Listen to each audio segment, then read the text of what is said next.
आज की बैठक का कोई खास उद्देश्य या किसी सोच के साथ नहीं। पार्लियामेंट का सत्र चल रहा है, चुनावी वर्ष है, निरंतरता में बैठकों का दौर अब चलेगा ही।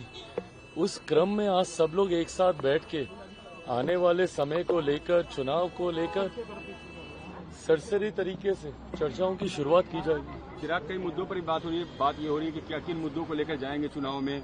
जिस तरीके से विपक्ष और तेजस्वी मुख्यमंत्री को लेकर हमलावर हैं, भी स्ट्रेटजी बनेगी। बिल्कुल तमाम रणनीतियां तय की जाएंगी और जैसे मैंने कहा कि अभी चुनाव आते आते तक बहुत से ऐसे विषय हैं जिस पे बैठ के चर्चाएं होंगी।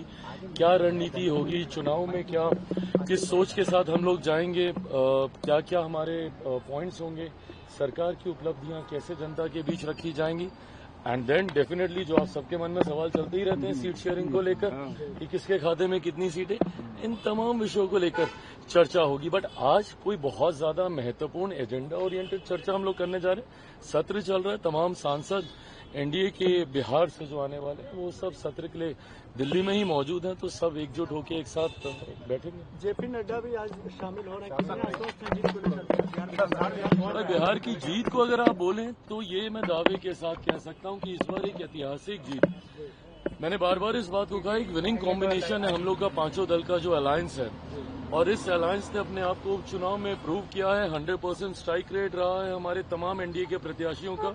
जो 4 विधानसभा में उपचुनाव हुए थे, वो कहीं न कहीं दर्शाता है इस बात को कि एक बड़ी जीत की ओर हम लोग अग्रसर हो रहे हैं। 225 से ज्यादा सीटें मैं मानता हूं। बिहार में घूम रहा हूं, अलग अलग जिलों में अलग अलग विधानसभाओं में कार्यक्रम हो रहा है। परसों गया में हम लोग की सभा थी, अगर उसकी तस्वीरें आप देखें, जो उत्साह है लोगों के बीच इस गठबंधन को लेकर, एनडीए को लेकर, मैं मानता हूं एक बड़ी जीत की ओर एनडीए अग्रसर हो।